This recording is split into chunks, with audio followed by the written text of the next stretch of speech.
the Pink Floyd's torture genius Syd Barrett dies as he lived a recluse.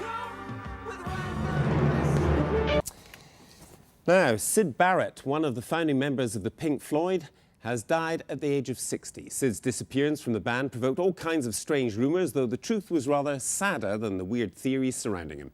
Robin Denzelo reports. It was one of the most extraordinary stories of the rock era.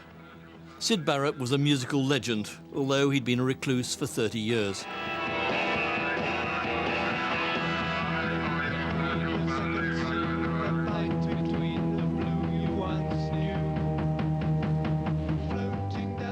Yet back in the 60s, he was arguably the key figure in that cult band of the psychedelic era, Pink Floyd. He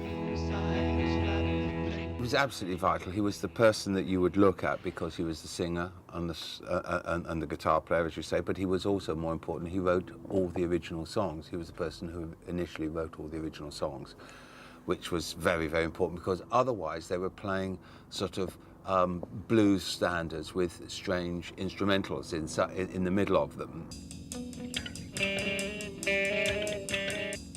Pink Floyd had started out as a Cambridge blues band named after two bluesmen, but by the time they'd become the house band in that legendary London club UFO, the music had changed totally.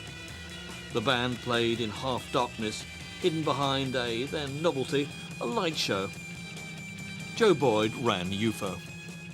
Well, I don't think we would have started the UFO Club if it hadn't been for Pink Floyd and Syd Barrett, because they were getting popular with the kind of people we knew would come to something like this.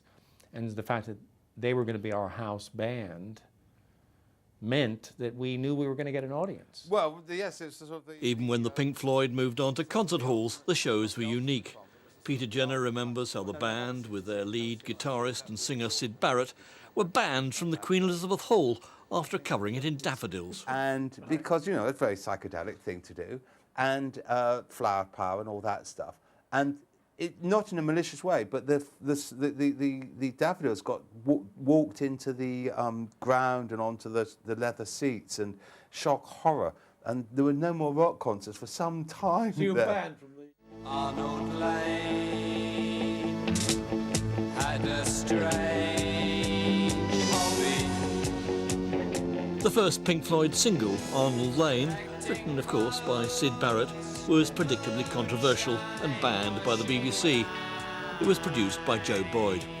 They were great guys to work with. We did it all in 2 days and sold it to EMI Records. And EMI, it was a hit? It was a hit. Well, it was banned by the BBC. Dodgy lyrics. Yeah, panty sniffer.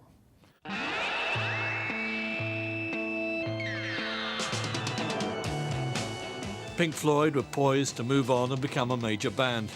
But as their success grew, there were stories of excessive drug-taking, and Syd Barrett was clearly becoming ill. His behaviour was increasingly erratic. You add in a dose of acid, and as far as I gather, lots of doses of acid, plus suddenly going from just being a bloke to being a star, to, you know, to touring America, to having people asking you the meaning of life, it all gets pretty confusing. And having then the business leaning on him, you know, whether it was me or whether it was the record company, write more songs, write the new single, you know, there was a lot of pressure, and I think what had been fun suddenly became an awful lot of trouble and tribulation. Yes, I'm thinking. Syd Barrett left Pink Floyd in 1968, but there was no ill feeling.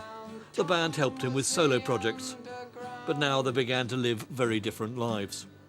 Syd became a recluse, hidden away for literally decades in his mum's house in Cambridge, where he died. While the new Pink Floyd became household names across the world, while helped keeping Syd Barrett's name alive through songs like Wish You Were Here and Shine On, You Crazy Diamond.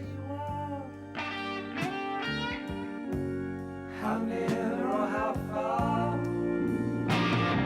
Shine on, you crazy diamond. I think there's still a tremendous influence of Syd's sensibility on all the songs that Roger wrote and Dave Gilmour wrote. There's still something, a sound today that you hear in the Floyd that I recognize from the Floyd that I used to hear at UFO.